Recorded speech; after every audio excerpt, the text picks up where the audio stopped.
জয় গৌর, জয় নিতাই, জয় শ্রী রাধা বল্লভ। আজ আমরা কাটোয়ার উদ্দেশ্যে রওনা দেবো। কাটোয়াতে যাব আজ। কাটোয়ার অট্টহাস মন্দির, মানে 51 পীঠের অন্যতম একটা মন্দির। আর জাজিগ্রাম শ্রীনিবাস আচার্য প্রভুর লীলাস্থলী, আর শ্রীখণ্ড যেখানে নরহরি ঠাকুরের সেই গৌর আছেন, সেই গৌর দর্শন এবং কাটোয়ার গৌর দর্শন করব। তো আমাদের সঙ্গে প্রায় 150 জনের লোক আছে। দুটো বাস হয়েছে, আবার দুটো ছোট গাড়ি করা হয়েছে। আমাদের যাত্রা শুরু হয়ে গেছে। আমরা এই পীঠস্থানে এসে উপস্থিত হয়েছি। এটা হচ্ছে 51 পীঠের অন্যতম পীঠ, অট্টহাস মন্দির। এখানে মায়ের ওষ্ঠ মানে ঠোঁট পড়েছিল, সেই জন্য এই জায়গাটায় অট্টহাস বলা হয় এবং এটা 51 পীঠের মধ্যে পড়ে। আমরা এবার আস্তে আস্তে ভেতরের দিকে যাব, চলুন।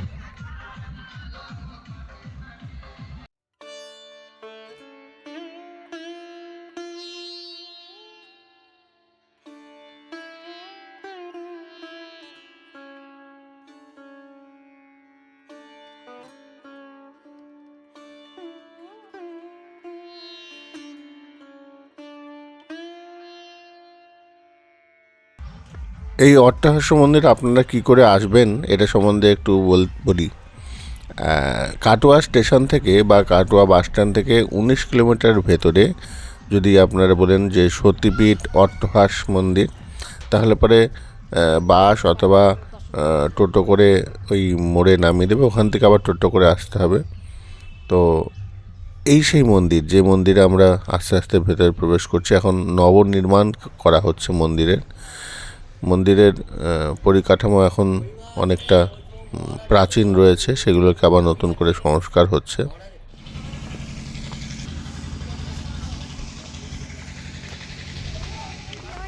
না, কি সুন্দর গাছটা রে, দেখ।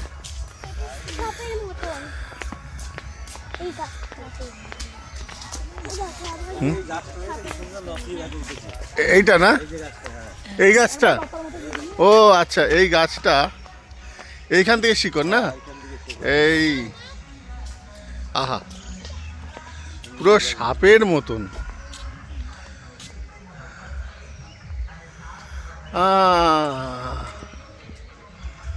ওই ঝাঁকায় ঝাঁকায় কত, এগুলো কি, এগুলো বাসা নাকি, পাখির বাসা? হ্যাঁ,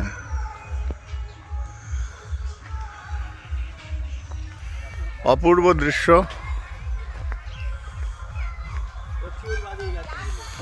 বাদুর গাছ না, ওখানে মা সারদা দেবীর মূর্তি দেখছি। কোথায় বাদুর? হ্যাঁ, ওই যে উপরে কত বাদুর ঝুলছে। হ্যাঁ, যে বাদুর ঝুলছে, বাদুর।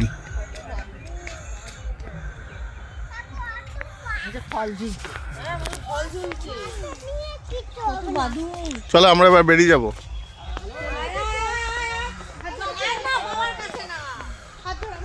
এখানে সব বিভিন্ন ভক্তরা এসে মানত করে মায়ের কাছে। গাছের মধ্যে ঢিল বাঁধে, এখানে ঢিল বেঁধে মায়ের কাছে মানত করে।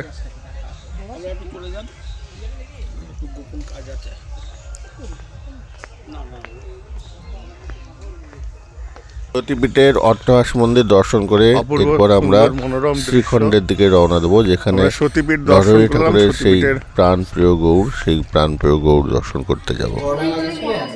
না, বড়ডাঙ্গা জানি, এখানে বড়ডাঙ্গা তো আসি আমরা, বড়ডাঙ্গা তো আসি, আসাই নরহরি ঠাকুরের। হ্যাঁ, এখানেই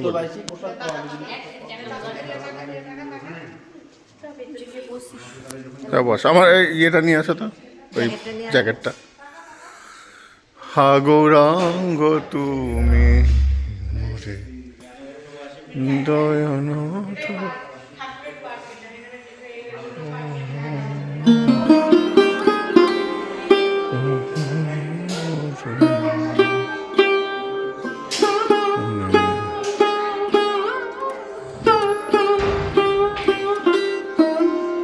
রঘুনন্দন নরহরি ঠাকুরের শ্রীপাঠ।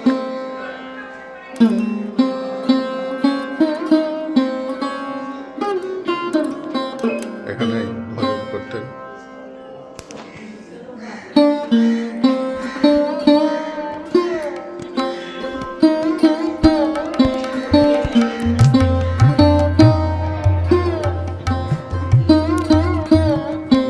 ভেতর দিয়ে রাস্তা আছে নাকি রে?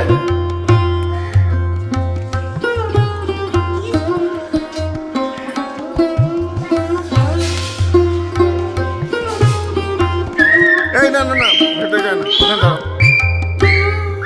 এটা হচ্ছে গোবিন্দ মন্দির। রঘুনন্দন সেবা করে কৃষ্ণ মন্দিরের দ্বারে পুষ্কর। হ্যাঁ হ্যাঁ, নবদ্বীপ আমি না, আমার দাদা আছে নবদ্বীপ। আমার নাম গৌর গোপাল।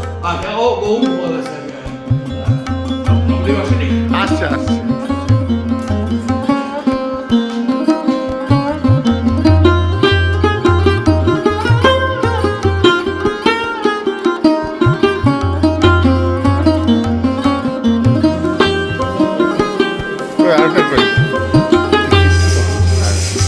সাধু প্রভু এসেছেন, আমাদের পিতা প্রভু এসেছেন।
ব্যক্তং যেন চরাচরং তৎপদদর্শিতং যেন তস্मै শ্রী গুরবে নমঃ। বাঞ্ছাকল্পতরুভ্যশ্চ কৃপা সিন্ধুভ্য এব চ পতিতানাং পাবনেভ্যো বৈষ্ণবেভ্যো নমো নমঃ। আপনারা নিতাই গৌর অনুরাগী হিসাবে আমাদের অত্যন্ত আপনজন, প্রিয়জন, তাই শ্রীখণ্ডে এসে আমাদের সঙ্গে আপনারা মিলিত হয়েছেন। শ্রীখণ্ডে এসেছেন কেন? শ্রীখণ্ডে এসেছেন এই জন্য, আপনারা জানেন যখন কোনো অবতার হয়েছে, অবতীর্ণ হয়েছেন কোনো অবতার হিসেবে, তার আগে তার যে প্রিয় পার্ষদগণ তাদেরকে আগে পাঠিয়েছেন। আমরা ব্রজলীলা থেকে এগুলো আমরা অনুভব করে আসছি। স্বয়ং গোবিন্দ আসার আগে নন্দরাজা, যশোদা মা এদিকে পাঠিয়েছিলেন, এরা তো নিত্য পার্ষদ। তেমনি মহাপ্রভু আবির্ভাবের পূর্বে তার যে পার্ষদগণ ছিলেন, কাউকে আগে পাঠিয়েছেন, কাউকে লীলা প্রকটকালীন পাঠিয়েছেন, কাউকে লীলা অপ্রকট হওয়ার পরে এনেছেন। এইরকম ভাবে আমার নরহরি সরকার ঠাকুর এই শ্রীখণ্ডে গৌর অবতীর্ণ হওয়ার প্রায় 5-6 বছর আগে পূর্বে থেকেই তিনি এই শ্রীখণ্ডে অবতীর্ণ হয়েছিলেন। শুধু তাই নয়, গৌর অবতীর্ণ হওয়ার পূর্বে থেকেই তিনি গৌর গোবিন্দ সম্পর্কিত বিভিন্ন পদাবলী রচনা করেছিলেন গৌর সুন্দর অবতীর্ণ হওয়ার আগে। এক কথায় নরহরি ছিলেন আমার গৌর সুন্দরের একান্ত জন, প্রিয়জন। বললে প্রমাণ কোথায়? আপনি তো নিজের ঘরের কথা বলছেন বড় বড় করে, প্রমাণ আছে? তা বলছে আছে গো আছে। আমরা আমার মনের কথা সবারই আগে কাকে জানাই? প্রিয়জনকে জানাই। সে আমরা গারস্থ জীবনে স্ত্রী, পুত্র ইত্যাদি, এবং শ্রী গুরুদেবের তার শিষ্যদিকে প্রিয় কথা জানান আগে। তা এই যে মহাপ্রভু যখন অবতীর্ণ হবেন তার আগে আমার সরকার ঠাকুরকে তিনি স্বপ্নে দর্শন দিয়েছিলেন। কিভাবে দর্শন দিয়েছিলেন? সন্ন্যাসী রূপে দর্শন দিয়েছিলেন। অর্থাৎ যখন মহাপ্রভু অবতীর্ণ হননি তার আগে তিনি দর্শন দিলেন মহাপ্রভুকে, নরহরিকে। অর্থাৎ এই অবতারে তিনি যে সন্ন্যাস নেবেন তার যে প্রিয় স্বাদ, সেই স্বাদটি তিনি জানালেন নরহরিকে। নরহরি ব্যথিত হলেন, কারণ আমাদের ভজন বাবা ওই সন্ন্যাসী গৌরের ভজন নয়। আমাদের ভজন সন্ন্যাসী গৌরের ভজন নয়, আমাদের ভজন হচ্ছে নাগর গৌরের ভজন। আমার নরহরি নাগরী ভাবে, অর্থাৎ ব্রজে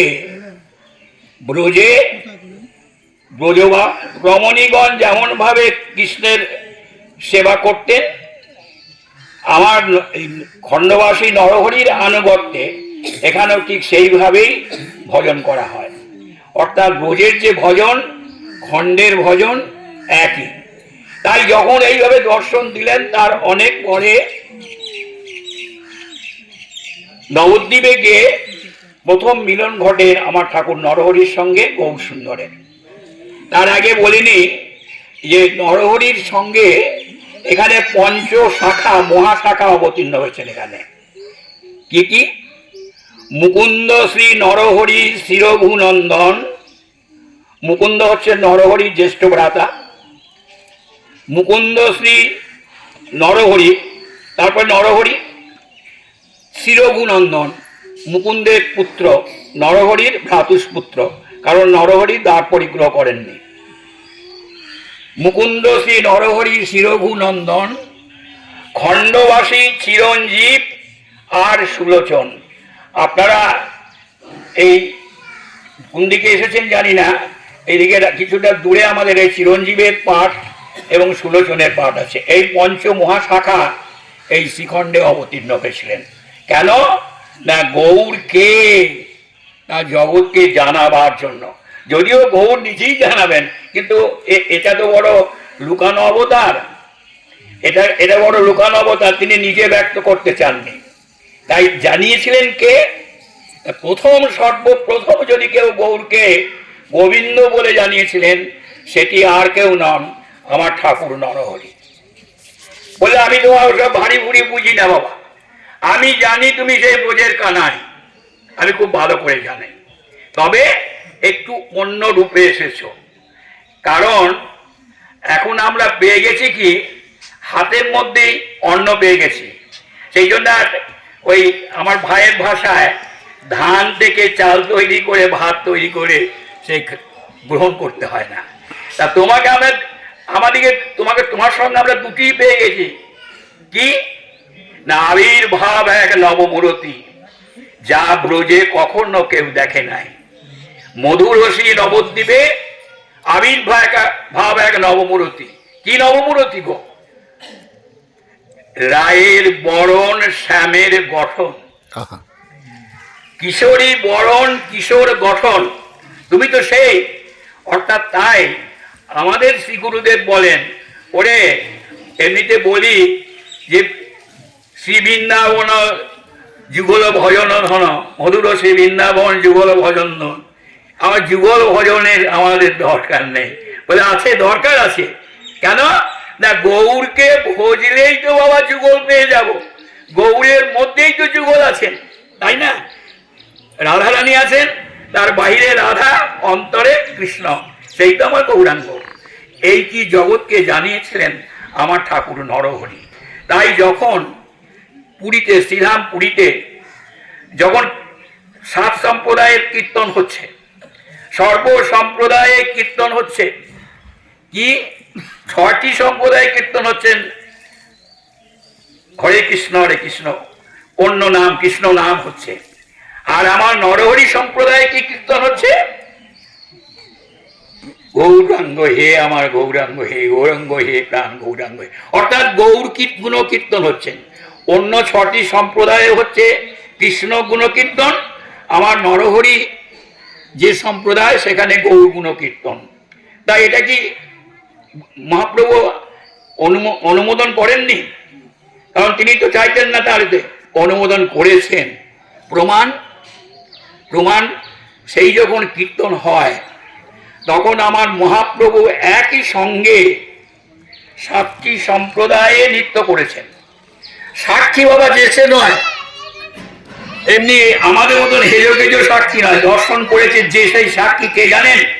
রাজা প্রতাপ রুদ্র নিজে দেখছেন যে ওই 7টি সম্প্রদায়ের মধ্যে গৌর সুন্দর নৃত্য করছেন। যেমন রাসলীলায় ব্রজরমণীদের সঙ্গে এক রমণীর সঙ্গে যেমন নর্তন করেছিলেন, এখানেও ঠিক তাই। তাহলে নরহরি সম্প্রদায়ে যদি নর্তন করে থাকেন, তাহলে নরহরির যে কীর্তন করছেন গৌরাঙ্গ হে প্রাণ গৌরাঙ্গ হে, গৌর গুণ কীর্তন অনুমোদন করেছেন, আমার সঙ্গে নিশ্চয়ই আপনারা সহমত হবেন। সেই জন্য আমার ঠাকুর নরহরির কাছে মহাপ্রভুর গৌর সুন্দরের, যদিও তিনি কি কারণে আবির্ভূত হয়েছেন আপনারা জানেন যে রায়ের অর্থাৎ আমার রাধারানীর প্রেম কেমন, সেই প্রেমে কি হয়, সেই প্রেমের আস্বাদন কি হয়, সেইগুলি নিজে তো ব্যক্তিগত কারণ। আর আমাদের সমষ্টিগত কারণ কি? কইছিল ব্যক্তিগত, আর আমাদের সমষ্টিগত কি? হরিনাম সংকীর্তন বিতরণ, জগৎকে যেটা তিনি মাতিয়ে রেখেছেন। এই দুটি কারণেই তো, দুই প্রকার কারণের জন্য তো আবির্ভূত হয়েছেন মহাপ্রভু। তাই এই যে সংকীর্তন যখন হচ্ছে, সেখানে আমার নরহরির সঙ্গে গৌরের সম্পর্ক এইরকম ছিল। তো যখন ওই সন্ন্যাস নিলেন, তখন নরহরি বললেন, না না, আমি তোমার ও রূপ দেখবো না, কতটা ভালোবাসতে সেটা বলি আপনাদের, বলে দেখবে না? না, ঠিক আছে, মনে ভাবটা বুঝতে পেরেছেন। স্বপ্নে নরহরির শিষ্যকে বললেন, তুমি ওই নাগর গৌরের রূপ, নাটুয়া গৌরের রূপে 3টি বিগ্রহ প্রতিষ্ঠা করো, তৈরি করো, 3টি বিগ্রহ তৈরি করো। নরহরি শিষ্যকে বলে, গিয়ে তোমার গুরুদেবকে দিয়ে এসো 3টি বিগ্রহ। তা সেই শিষ্য 3টি বিগ্রহ দিয়ে গেলেন। নরহরিকে তারপরে আবার স্বপ্নাদেশ করলেন, আমি তোমার মনের ভাব বুঝেছি, তুমি আমাকে যেভাবে ভজন করতে চাও সেই মূর্তি গড়ে আমি তোমার শিষ্যকে আদেশ দিয়েছি, তোমার কাছে নিয়ে যাচ্ছে। মহাপ্রভু নরহরি 3টি বিগ্রহ পেলেন। তার মধ্যে বড় বিগ্রহটি আপনারা নিশ্চয়ই কাটা হয়ে এসেছেন, কণ্টকনগর কাটা হয়ে এসেছেন, যেখানে মহাপ্রভু সন্ন্যাস গ্রহণ করেছিলেন, অর্থাৎ দাস গদাধরের বাড়িতে। সে দাস গদাধর আর নরহরি অত্যন্ত আন্তরিকতাপূর্ণ বন্ধু ছিলেন, উভয় উভয়কে ভালোবাসতেন। তাই বন্ধুকে ওই বড় বিগ্রহটি দিলেন। আজও সেখানে সেবিত হচ্ছে ওই বড় বিগ্রহটি। মধ্যম বিগ্রহটি আগে বগুড়া বাংলাদেশে সেবিত হতেন, তার এক শিষ্যকে দিয়ে পাঠিয়েছিলেন। সেখানে এই পাকিস্তান হওয়ার পরে সেই বিগ্রহকে শিখণ্ডে নিয়ে আসা হয়, এবং আমি খুব গর্ব করি বলি সেই বিগ্রহটি কাকে দিয়ে আনিয়েছিলেন ঠাকুর নরহরি জানেন? আমারই মাতুল, আমার ভাইয়ের পিতা ঠাকুর, আমার মাতুল, আমাদের শ্রী গুরুদেব উভয়ের সেই বলরাম বিলাস ঠাকুর, তিনি সেই বিগ্রহকে আবার যখন বাংলাদেশ ভাগ হয় তখন এখানে নিয়ে আসেন, এবং নিয়ে আসার পরে এখানে সেবিত হন। তারপরে নিত্যানন্দ জন্মস্থানে যিনি মাহান্ত জ্যোতি, আমরা জ্যোতি বলি জানি, আপনারা জীব শরণ দাস বলে জানেন, আমরা আমাদের কাছে জ্যোতি ছোটবেলা থেকে এসছে, আমরা জ্যোতি বলি আমরা। তিনি তার আগ্রহে ওই বিগ্রহ তাকে দেয়া হয়। আজও সেই এক চক্রায় বীরচন্দ্রপুরে সেই বিগ্রহ সেবিত হচ্ছেন। আর ছোট বিগ্রহটি যেটি আপনারা দর্শন করবেন, মানে বিলম্বের কারণে আপনারা কোনো দর্শন করতে পারেননি, আপনারা দেখবেন সেই ছোট বিগ্রহটি নরহরি নিজের কাছে রেখেছেন এবং সেই বিগ্রহ এখানে সেবিত হন। নরহরির সঙ্গে গৌড়ের কি সম্পর্ক এইটি বোঝাবার মানে এক কথায় একদিনে এক বছরে বলা যায় না, ওই অন্তরের অন্তঃস্থলের সম্পর্ক। এবারে একটু আসি তার ভাইপোর কথায়, রঘুনন্দনের কথায়। ঠাকুর রঘুনন্দন নরহরির ভাইপো মুকুন্দ দাসের পুত্র, যিনি আপনারা জানেন গোপীনাথকে নাড়ু খাইয়েছিলেন প্রকট করে। সেই একটুখানি বলি, সেইটা মুকুন্দ দাস ছিলেন চিকিৎসক। এমনিতেই আমাদের ছোটবেলা অবস্থায়, এখন অবশ্য দিন দিন আমাদের সব পাল্টে যাচ্ছে, আমরা আগে ওই অন্য কিছু খেলা করতাম না, ফুটবলও খেলতাম না, ও অন্য কিছু না, আমরা গৌল খেলতাম, গৌল করে যেতে। তা আমার ঠাকুর রঘুনন্দন তিনি ওই বাবা কিভাবে পূজা অর্চনা করছেন, কিভাবে নাম জপ করছেন, সেই সব দর্শন করতেন। আর নিজে কি করতেন না, ওই আপনারা দেখবেন এই মধু পুষ্করিণী আছে, সেই পুষ্করিণীর ধারে সেই পুষ্প চয়ন করে নিয়ে আসতেন, চন্দন ঘষতেন, মালা তৈরি করতেন, করে বাবাকে অর্চনা এবং সেবার কাজে সহায়তা করতেন। মাত্র 7 বছর 8 বছর বয়সে, তখন হয়নি দীক্ষা, কিচ্ছু হয়নি, ওইগুলি দেখে অনুকরণ করতেন। তা একদিন চিকিৎসার কার্যে তার পিতা ঠাকুর মুকুন্দ দাস বললেন, বাবা রঘু, আজকে আমি একটু বাইরে চিকিৎসার কাজে যাব, তুমি গোপীনাথের সেবা করো। রঘুর তো আজকে আনন্দের আর সীমা নেই, বাবা সেবা করে, আজকে আমি নিজেই গোপীনাথের সেবা করব। আনন্দিত হৃদয়ে নাচছেন, সমস্ত পুষ্প চয়ন করেছেন। এইবারে মাকে বলেছেন, মা তুমি বাবাকে যেমন নৈবেদ্য সাজিয়ে দাও তেমনি নৈবেদ্য সাজিয়ে দাও। মা নৈবেদ্য সাজিয়ে দিয়েছেন। এইবারে গোপীনাথের কাছে গিয়েছেন, যে সেবা করছেন, অর্চনা হয়ে গেছে, এইবারে ভোগ দেবেন। ভোগ দিয়ে আমাদের বাবা অন্য কোনো মন্ত্রতন্ত্র নাই, এই রঘুনন্দন শিখিয়ে দিয়ে গিয়েছে, আমাদের শুধু শিখিয়ে দিয়ে গিয়েছে, এসেও যখন আমার প্রাণ গোড়া খাও আমার প্রাণ ভরে, এইটাই আমাদের শিখিয়ে দিয়ে গেছেন। তাই তিনি আর কোনো মন্ত্রতন্ত্র জানেন না। 7 বছরের ছেলে কি মন্ত্র জানবেন গো, শুধু জানেন যে গৌর আমার, গোপীনাথ আমার, গোপীনাথ আমার, এইটাই জানে। তাই দিয়ে এইবারে ভোগ লাগাচ্ছেন। কিন্তু বিগ্রহ তো প্রকট হন না, তাহলে তো আমরা ভোগই দিতাম না, তাই না?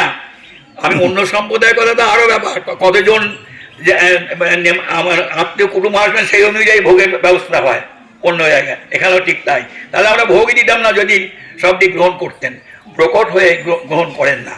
কিন্তু আমার এই ঠাকুর রঘুনন্দন গোপীনাথকে প্রকটিত করেছিলেন, এইবারে দিচ্ছেন, নিবেদন করছেন, তিনি তো প্রকটিত হচ্ছেন না, স্বরূপ হচ্ছেন না, স্বরূপে অবতীর্ণ হচ্ছেন না। তখন বলছেন, প্রথমে কান্নাকাটি করলো, ছেলে বেড়াচ্ছিল, কেন খাবে না, কেন খাও খাও খাও খাও, আমরা কেন খাবে না, খাও ঠাকুর খাও, খাচ্ছে না। এইবারে তখন বললে, ও খাচ্ছ না, এইবারে রাগ দেখাচ্ছে, তাহলে শোনো, কাল থেকে তোমার আর ফুল তুলে দেবো না, মালা গাঁথবো না, চন্দনও দেবো না, কে তোমাকে এইগুলো করে দেখবো, তুমি খাবে তো খাও। তাতেও খাচ্ছে না। তখন এইবারে অভিমান হয়েছে, অভিমান হয়ে বলছে, ও তুমি আমার বাবার কাছে রোজ খাও আর আজ আমার কাছে খাবে না, ঠিক আছে।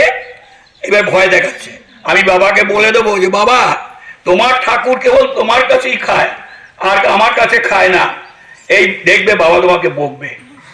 তাতেও যখন হলো না, তখন অভিমান করে বলছে, ঠিক আছে তুমি থাকো, আমি এই চললাম। এখন আমরা যখন কারুর বাড়ি থেকে চলে যাই তখন একবার বলি না, এবং ঘুরে দাঁড়িয়ে আসছি গো আসছি, টাটা নাকি বলে, আসছি গো আসছি, মুখটা ঘুরিয়ে। তখন রঘুনন্দন গোপীনাথকে সেইভাবে বলতে গিয়েছে, তুমি থাকো আমি চললাম। এই যখন বলতে গেছে তখন এই গোপীনাথের চোখে আর রঘুনন্দনের চোখে মিলন হয়েছে। রঘুনন্দন যেন বুঝতে পেরেছেন, বলতে পেরেছেন যে গোপীনাথ বলতে চাইছেন, অর্থাৎ হাড়ুয়া কানাই হেরে গেছে, তাই তো। হাড়ুয়া কানাই তো কার কাছে হারে গো? ভক্তের কাছে, তাই তো। যুগে যুগে হেরেছেন হাড়ুয়া কানাই, তাই বলছেন তাইলে হাড়ুয়া কানাই হেরেছে। রঘুনন্দন বুঝতে পেরেছেন, অর্থাৎ চোখ দিয়ে বলছে যেন রঘু দে দে দে, তোর ক্ষীরের নাড়ু আমাকে দে, আমি গ্রহণ করব। এই বলে তখন রঘুনন্দন আনন্দে আত্মারা হয়ে একবারে সমস্ত নৈবেদ্য তার মুখের কাছে নিয়েছেন। সমস্ত নৈবেদ্য তিনি গ্রহণ করেছেন, প্রকট রূপে গ্রহণ করলেন। করে এইবারে রঘুনন্দন ফিরে বেরিয়ে গেলেন। আমাদের এখানে রেওয়াজ ছিল যে যখন আমরা জল সেবা করি, জল গ্রহণ করি, তখন গোপীনাথের, গৌর গোপীনাথের প্রসাদ নেওয়ার জন্য তা বাবা ফিরে এসেছেন। এসে বলছেন, রঘু এবারে তো আমি জল গ্রহণ করবো, প্রসাদ দে। বলছে, বাবা গো তোমার ঠাকুর সব খেয়ে নিয়েছে, কিচ্ছু নাই, এক কণাও নেই। মুকুন্দ দাসের ভয় হলো, আমি কি তাহলে ভুল করেছি বালককে এই সেবার ভার দিয়ে? আমি তাহলে তো অন্যায় করেছি, আমার সেবা অপরাধ হয়ে গেছে, বালক বোধহয় নিজেই খেয়ে নিয়েছে। তাই তিনি যেন অনুতাপ করছেন। তাহলেও যেন মনে হলো, বিশ্বাস করো বাবা তোমার ঠাকুর সব খেয়ে নিয়েছেন। তখন কি করলেন না, তখন বললেন, পরের দিন বললেন যে রঘু আজকেও তুমি সেবা করো, আজকেও তুমি সেবা করো, কারণ আজ আমি বাইরে যাব। কিন্তু ওটা কথা না, ওটা অছিলা। তিনি বাইরে গেলেন না, মন্দিরের পাশে কপাটে আড়ালে রইলেন। আগের দিনের মতন রঘুনন্দন সমস্ত কিছু নৈবেদ্য জোগাড় করে ভোগ দিচ্ছেন, কিন্তু আজকে তো খাচ্ছেন না, খেতে চাচ্ছেন না, আরো জোর ধরছেন। কেননা ওগো 80 বছরেও যা হয় না, 8 বছরেও তা হয়, তাই তো। তাই তো যখন কৃপা, অহেতুকি কৃপা তো, বয়সের ধার ধারে না, দীক্ষার ধার ধারে না, অহেতুকি তো, কোনো হেতু নেই তো। তাই তিনি তখন অপেক্ষা করছেন। তিনি তো জানছেন যে মুকুন্দ দাস বাইরে দাঁড়িয়ে আছেন, আজকে আবার আরো ভীষণ অপেক্ষা খাচ্ছেন না। যখন এইভাবে হচ্ছে আগের দিনের মতনই করে, তখন বলছে, দাদা আমি চললাম। তখন বলছে, দে নাড়ু দে। তা সেই অর্ধ নাড়ু যখন গ্রহণ করছেন, হাতখানা খেয়েছেন যখন, তখন মুকুন্দ দাস বাইরে থেকে বেরিয়ে এসেছেন, এসে জড়িয়ে ধরেছেন। ওরে আমি 80 এই এত বছর বয়স পর্যন্ত আমি প্রকট করে গোপীনাথকে খাওয়াতে পারিনি, তুই আমাকে গোপীনাথ দর্শন করালি। এই লীলাটি কেমন মধুর লীলা, কতটা গভীর লীলা, এইটা ভক্তদের জানাবার জন্য স্বয়ং আমার শ্রীমন মহাপ্রভু তিনি তখন বললেন। কেমন আগেকার দিনে জানেন, এখনো যারা যান পুরীতে, আপনারা ওই বুড়ির যখন সমস্ত কিছু দর্শন অনুষ্ঠান সব হয়ে যাওয়ার পর যখন ফিরে আসে বাংলার ভক্তরা, গৌরীয় ভক্তরা যখন ফিরে আসে, তখন মহাপ্রভু বলছেন, এই তুমি এই করবে, তুমি এখানে গিয়ে নাম প্রচার করবে, ওখানে গিয়ে বিগ্রহের সেবা করবে, এইভাবে সব দায়িত্ব নেন।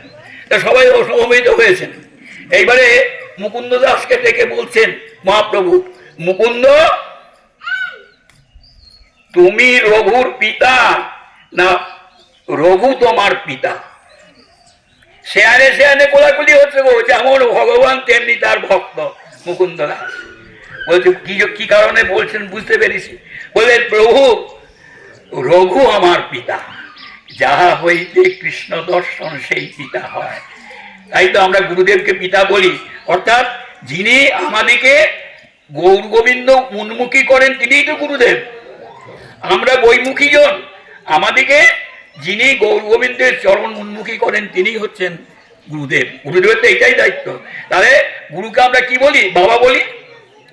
তাহলে কে পিতা হলেন? অর্থাৎ জগৎকে এই লীলাটি জানালেন। এবং এই লীলাটি জানানোর সঙ্গে সঙ্গে অভিরাম গোস্বামী, বলে সময় নিচ্ছি নাকি বলে, অভিরাম গোস্বামী আপনারা জানেন যে দ্বাদশ গোপালের অন্যতম গোপাল। আগে কি ছিলেন? শ্রীরাম। পূর্বে সেই দ্বাদশ গোপালের অন্যতম ছিলেন। সেই অভিরাম গোস্বামী এত তেজস্বী ছিলেন যে যদি কোনো শিলা প্রকৃত শিলা না হতো, তাহলে ওনার দণ্ডবধ করলে পরে শিলা ফেটে যেত, চৌচির হয়ে যেত। শুধু তাই নয়, আমার ঠাকুর নিত্যানন্দের অর্থাৎ বিচন্দ্র প্রভু আর আগে 7টি সন্তান তার প্রণামে অপ্রকট হয়ে গিয়েছিলেন, এমন তেজস্বী পুরুষ। কিন্তু উনি তো দায়িত্ব নিয়েছেন যে এইটা জগৎকে, যে আমার রঘুনন্দন হচ্ছে মহাপ্রভুর স্বীকৃত পুত্র। স্বীকৃত পুত্রটি কেন বলছি না, স্বীকৃত পুত্রটি এই সঙ্গে বলিনি, আমাদের সম্পত্তির মালিক হয় কে? আমার ছেলে, এরা একটা মালিক হয়। তাহলে গৌরের তো সন্তান ছিল না, তাহলে স্বীকৃত পুত্র হচ্ছে কি বলে? গৌরের সন্তান ছিল না? হ্যাঁ, গৌরের সন্তান ছিল না? ছিল। সংকীর্তনই কপিতর, সংকীর্তনের পিতা হচ্ছেন আমার গৌর সুন্দর। তা সেই সংকীর্তনে কি দুটো জিনিস হয় গো? একটি হচ্ছে অধিবাস কীর্তন কোনো নামের আগে, আর একটি হচ্ছে দধি হরিদ্রা ভঞ্জন। তা এই দুটি আমার ঠাকুর রঘুনন্দনকে মহাপ্রভু স্বয়ং অর্পণ করেছিলেন। কোথায় অর্পণ করেছিলেন জানেন? যাত্রার সামনে নয়। আমার নিতাই চাঁদ সেখানে আছেন, অদ্বৈত প্রভু সেখানে আছেন, বলধর প্রভু আছেন, শ্রীবাস পণ্ডিত আছেন, সবাই সেখানে আছেন।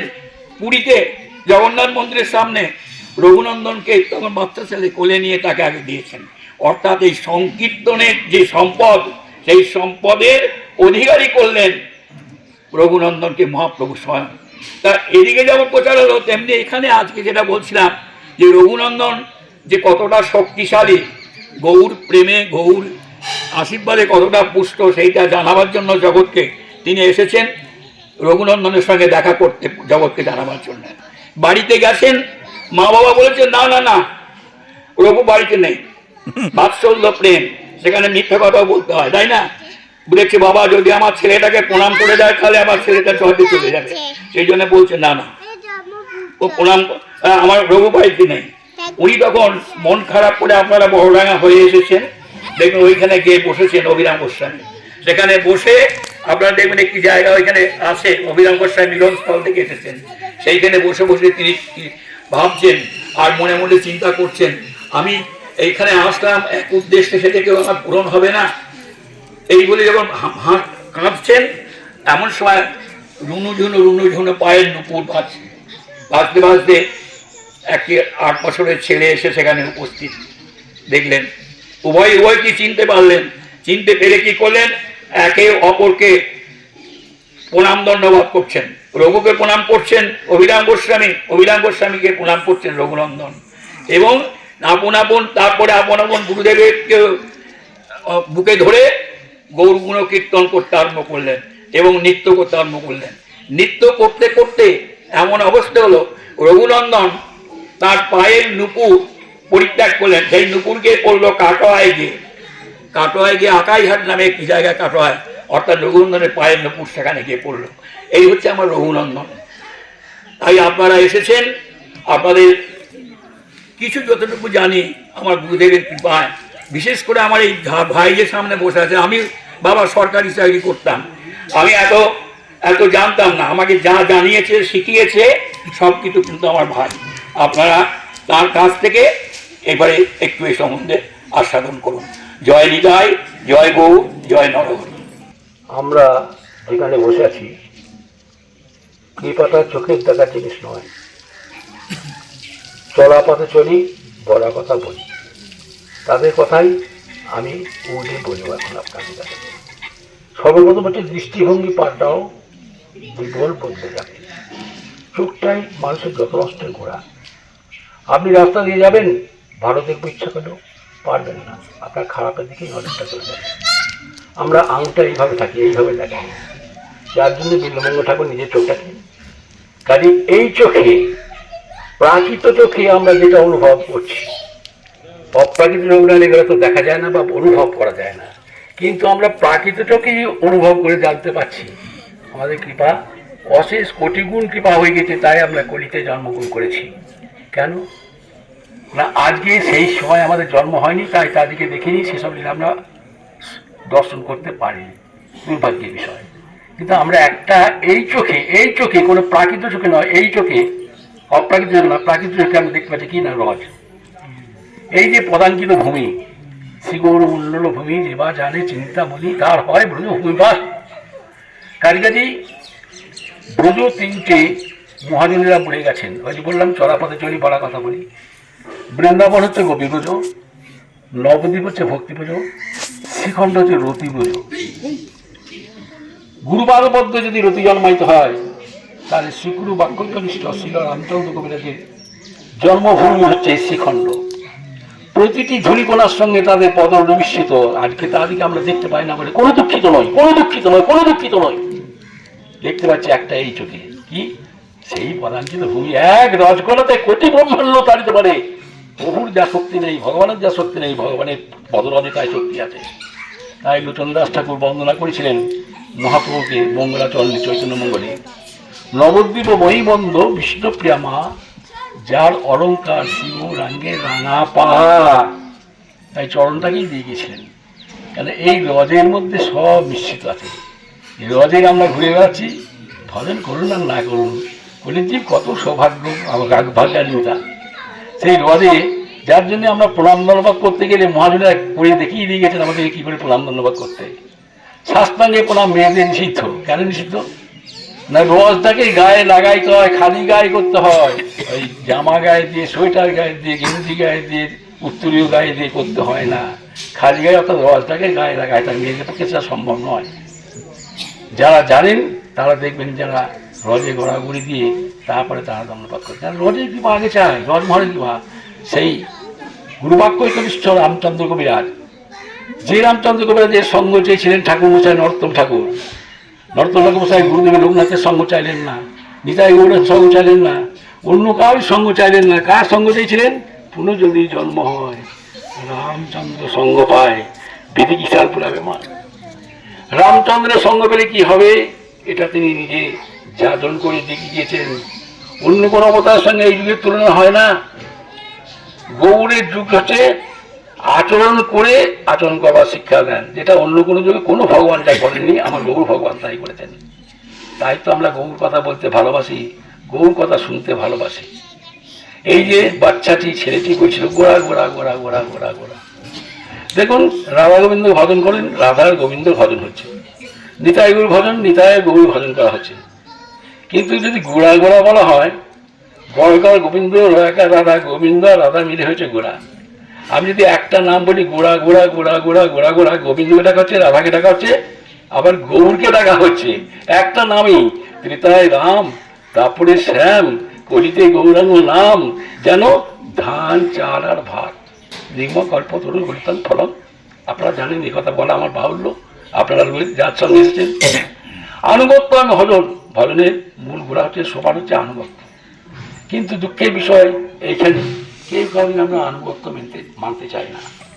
আপনারা এখানে এসেছেন ঠাকুর নহরি পাঠে, কিছু একটা চাইবেন, চাইতে হবে। আমরা গৃহী মানুষ, আমরা এটা দাও, ওটা দাও, ওটা দাও, ওটা দাও।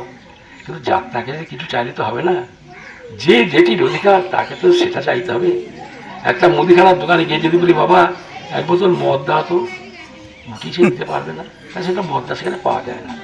সেই দিনে মহাপ্রভুর অনন্ত কোটি পরিকর এক একটা সেবার অধিকারী ছিলেন। যে যে সেবাটি করতেন তার কাছে সেটা চাইতে হবে। আবার চাইলেই যে পেয়ে যাবেন এটা কিন্তু আমি বলবো না। পাবেন তখনই যদি আপনি গুরু আনুগত্যে চান। প্রথম সোপান হচ্ছে আনুগত্য। এইবার আপনারা এসেছেন সকলে, খেয়ে আনন্দ না খাই আনন্দ, দেখে আনন্দ না দেখে আনন্দ, ভজন করে আনন্দ না ভজন করিয়ে আনন্দ। আজকে নিত্যানন্দ প্রভু সঙ্গপাঙ্গ নিয়ে ঠাকুর নরহরিতে এসেছিলেন। কেন এসেছিলেন? নিজে আসেননি, সুচিমাতার আনুগত্য নিয়ে এসেছিলেন। দেখুন, এখানে কিন্তু আনুগত্যের কথা। শিষ্য হলেই হবে না। বাপের তিনটি ছেলে, যে ছেলে বাবার মন বুঝে সেবা করে, এই সময় এটি লাগবে, এই সময় এটি লাগবে, সেই ছেলেটাই কিন্তু বেশি প্রিয় হয়। তিনটি ছেলে কিন্তু সমান ভালোবাসেন না বাবা। তেমনি শিষ্য হলেই হলো না, তার অনুগত হতে হবে। সেই জন্যে ঠাকুর নিত্যানন্দবাবু আচরণ করে দাঁড়াচ্ছেন, যখন আসছেন সপার্শ্বদের ঠাকুর নরহরির কাছে, যে তোমরা নরহরির কাছে যাচ্ছ, তো কিছু চাইবে, তো কি চাইবেন? আপনারাও এসেছেন, আপনারা একটা কিছু চাইবেন। কি চাইবেন? না মহাজনীরা যা চেয়ে গেছেন, আমরাও ঠাকুর নরহরি ভজন করে তার গুরুদেবের সামনে রেখে, গুরুদেবের পিছনে দাঁড়িয়ে আমরাও করজোড়ে সেইটি কি প্রার্থনা করবো। কি চেয়ে গেছেন তাকে দেখ। পদকর্তায় হচ্ছেন শিক্ষাগুরু, শিক্ষাগুরু, শিক্ষাগুরু করে একটা লাপায়। শিক্ষা মন্ত্র বলে আদৌ কোনো মন্ত্র নেই বৈষ্ণব জগতে। তারা যা আচরণ করে গেছেন সেখানে সেই আচরণকে আমাদের মেনে চলতে হবে। তাই এখানে নিত্যানন্দ প্রভু সমস্ত সঙ্গপাঙ্গ নিয়ে এসেছেন কেন? কিন্তু একলা এসেও জানাতে পারতেন যে ঠাকুরকে নরহরির কাছে আমরা কি চাইবো, একলা এসেও জানাতে পারতেন, কিন্তু একলা এলেন না কেন? সুইচ দাও। তাদের চরণ বরণ কহন হচ্ছে দীপশিক্ষা। তারা পথে চলেছেন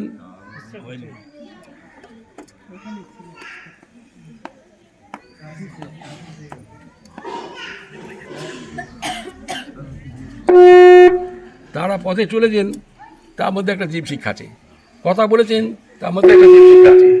এগুলি কোথায় জানবো মশাই? কেন? গুরুদেব জানাবেন। জীবের নিষ্ঠাও লাগে নন্দসুত হরি ভুবনে প্রকাশ হন অনুরূপে গুরুকে স্বয়ং তিনি অধ্যায় ব্রহ্ম নন্দনন্দনই হচ্ছেন। তিনি আমাদের মতো রূপ ধরে এসছেন, না ধরে এদের তো আমাদেরকে টেনে তুলতে পারবেন না, তিনি যদি ভগবান স্বরূপে আসেন। সেই জন্য তিনি জানিয়ে দিয়েছেন নিত্যানন্দ আসছেন স্বপার্শ্বদে দিনা দর্শন, নরহরিকে দর্শন দিচ্ছেন এসে। নরহরিও চেনেন না নিতাইকে, নিতাইও চেনেন না নরহরিকে, কিন্তু নাম উভয় উভয় নামে পরিচিত। তা সচিমাতায় আনুগত্য নিয়ে আসছেন কেন? কোথায় বুঝলাম কেন? আমরা পদে গাই সচিমাতায় আনি দিল ক্ষীর ননীশ্বরে, বাপ নরহরি খাওয়াবে, তোমার হাতে খেতে গৌর ভালোবাসে, বাপ নরহরি খাওয়াবে। কেন? সচিমাতা কি নিমাইকে খাওয়াতে পারতেন না? না তার হাতে খেতেন না? খেতেন, এটাও ঠিক। খাওয়াতে পারতেন, এটাও ঠিক, কিন্তু খাওয়ালেন না কেন? না আমাদের মতো এই অধম জনতাকে শিক্ষা দিচ্ছেন যে গৌর সেবার অধিকারী হচ্ছে নরহরি, তাই নরহরির কাছে আগে আসতে হবে। তাই সচিমাতা দেবীর আনুগত্য নির্দেশ চা দিলেন, আনুগত্য রাখতে হবে, এইটি ভজনের মূল সোপান। এর নিশিখণ্ডে ঠাকুর নরহরির কাছে, নরহরি শুনেছেন নিতাই আসছেন, একবার ছুটে এসে সাষ্টাঙ্গে নিতাই চরণে পড়ে গেছেন। নিতাই যাতে হে এবার হাতের মাঝে হাড়ি ভাঙবো, তুমি যে আমার কাছে, তোমার কাছে যে আমরা কেন এসেছি জানো? আমরা সবাইকে বলে দিতেই তোমার কাছে এই জিনিসটা চাইবে, সেইটি আজকে জানাবার জন্য আমি সচিমাতার আনুগত্য নিয়ে এসেছি তোমার কাছে। আমরা বড় পিপাসার্থ, ট্রেন বাস তো তখন ছিল না, তা আমাদের খুব পিপাসা রেখেছে, কিছু মধু খাওয়া দেখি। তা কেউ জানুক না জানুক, আমি তো জানি তুমি কি মধু দেবে আমাকে, সেই মধু আমাকে খাওয়া দেখি। আমাকে খাওয়া হবে না, অনেক অনেক অনেক ঘুরে ঘুরে মধু দিতে হবে, যাতে সকলে খেয়ে তৃপ্তি লাভ করতে পারে। এই যে গৌর লাগছে একা ভোগে হয় না মতি, খেয়ে আনন্দ না খাইয়ে আনন্দ। প্রিয়াজি রাধারানী তো পেয়ে ভোগ করলেন, প্রিয়াজি চিন্তা করুন দেখি, এই এত পতিকে যিনি জগতের জন্য বিলিয়ে দিতে পেরেছেন, তিনি হচ্ছেন জগৎপতি। তা ঠাকুর নরহরির কাছে এসে বলছে তোমাকে দিতেই হবে। ঠাকুর নরহরি শাস্ত্রাঙ্গে শুয়ে পড়েছেন, নিতাই হয়ে আমার তোমার কি অলৌকিক দিলা, তুমি এসেছো আমার যে মধু খেতে, আমি মধু কোথায় পাবো? ওহে ভারী ভুড়ি ঠাই তুমি যেখানে রাখবে গোলা। প্রেমের রমণী হলো নাস নরহরি, চৈতন্যের হাতে ফিরে লইয়া গাগরি।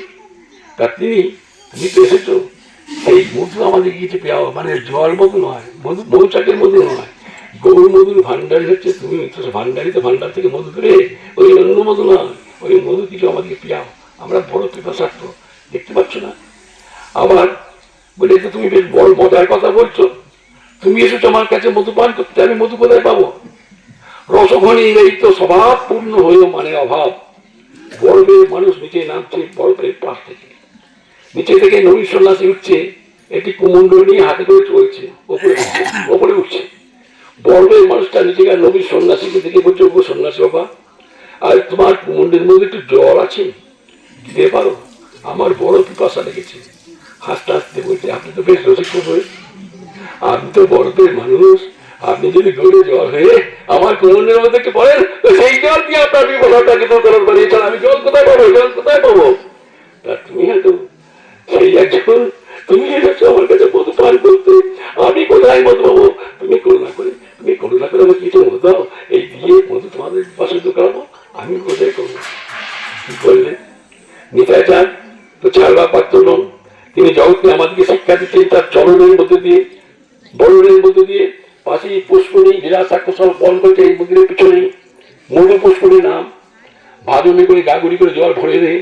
নরহরি নিতাই চান হাতে বলছে, প্রভু আমি তো এই মর্ম কিছু বুঝি না, তোমার করুণা জল সব মধুর সমান, তুমি পান করো।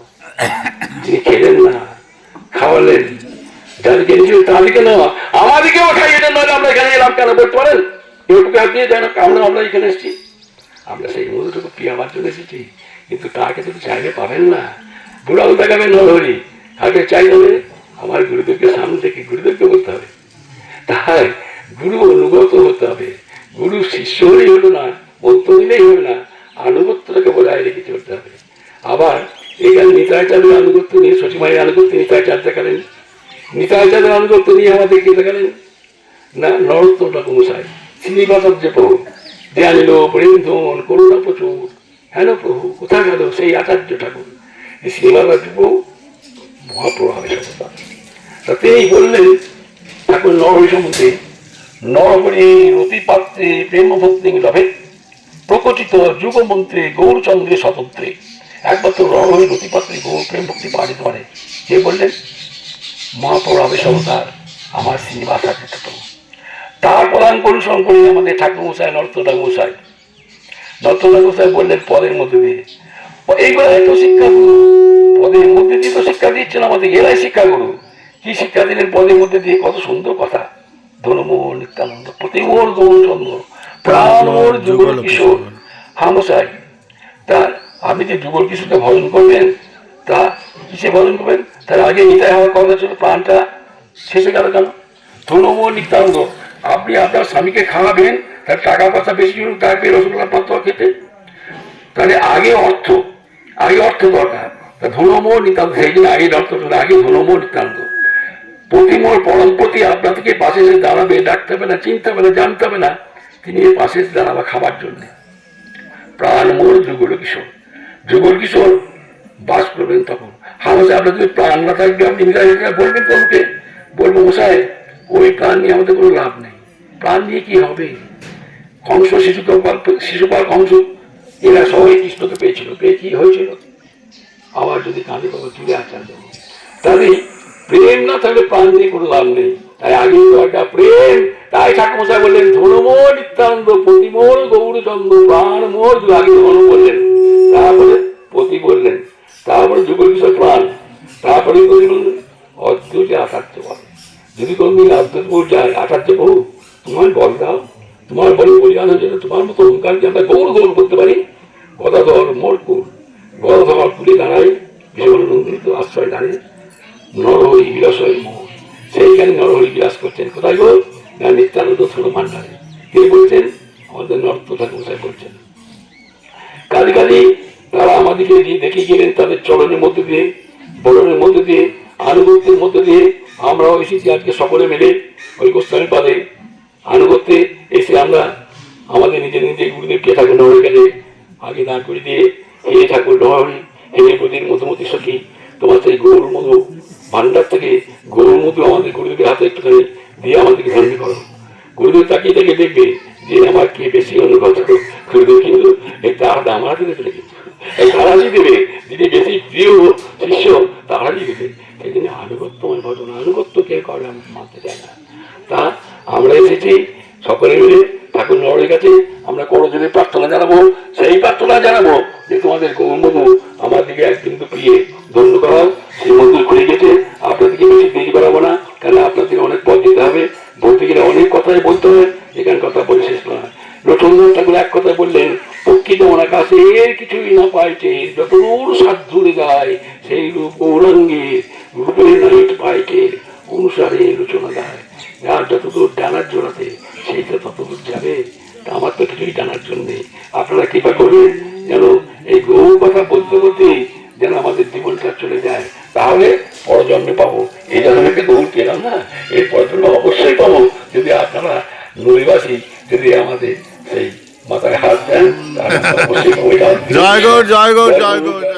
শ্রীপাঠ শ্রীখণ্ড দর্শন করে এরপর আমরা বড়ডাঙ্গা যাব, যেখানে অভিরাম গোস্বামী এবং রঘুনন্দনের মিলন হয়েছিল এবং যেখানে প্রতি বছর নরহরি ঠাকুরের সে গৌর আসেন, সেই স্থানে আমরা এসে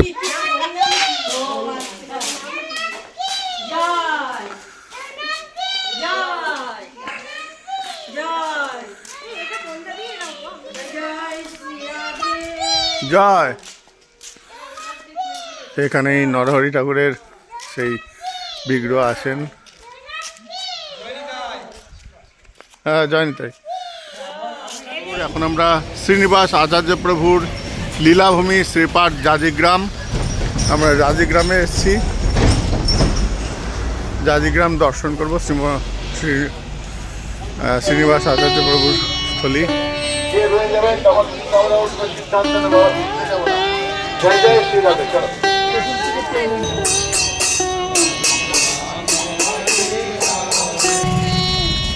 এখানে শ্রীনিবাস আচার্য প্রভুর ভজন কুটির।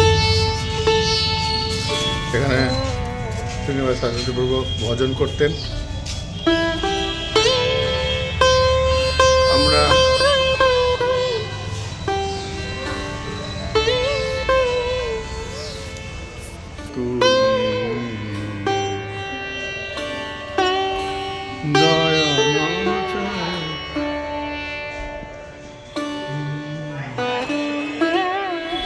এরপর আমরা চলে যাব সেই কাটোয়ার গৌরসুন্দর এবং যেখানে শ্রীমন মহাপ্রভু সন্ন্যাস নিয়েছিলেন সেই স্থানে পৌঁছাবো। এবং ওই যে নরহরি ঠাকুরের যে 3টি গৌর হয়েছিল তার মধ্যে প্রথম যে গৌর এইখানেই রয়েছিলেন, এই সেই গৌর। আমরা 3জন গৌরের অন্যতম গৌর আমরা দর্শন করতে এসেছি। আর এইখানে রন্ধনশালা, এখানে মহাপ্রভুর ওই মধুনাপিত তার চুল কেটেছিলেন, এই সেই স্থান। এখানে সন্ন্যাস গ্রহণ করেছিলেন কাটোয়ার সেই প্রসিদ্ধ মন্দির আমরা দেখব। চলুন।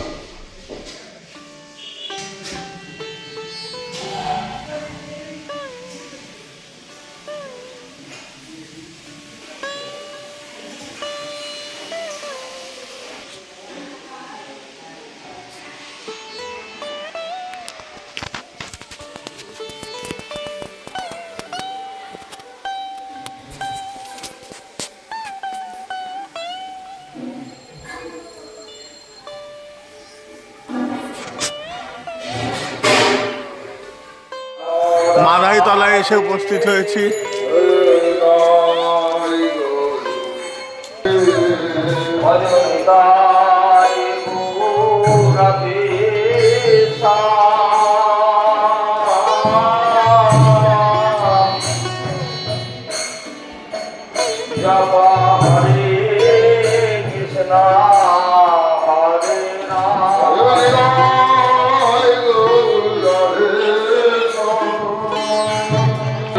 এখানে জগাই মাদায়ের সমাধি আছে।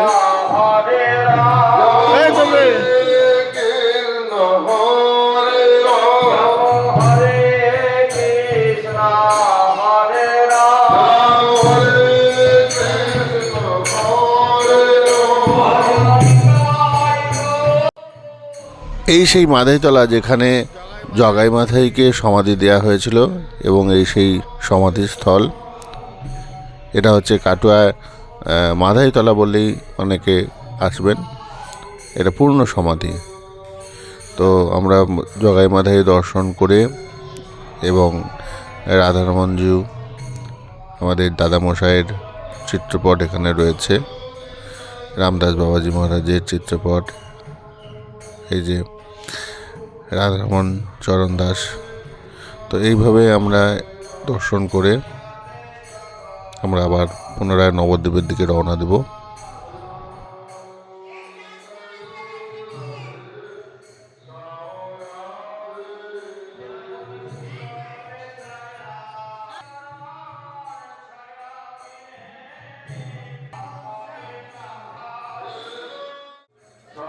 আজ 13 জানুয়ারি 2026 আমাদের এই কাটোয়া পরিক্রমা আজকে দর্শন হলো, অনেক মন্দির দর্শন করলাম। আজকে আমরা আবার নবদ্বীপ ফিরে যাচ্ছি। জয় গৌর, জয় নিতাই।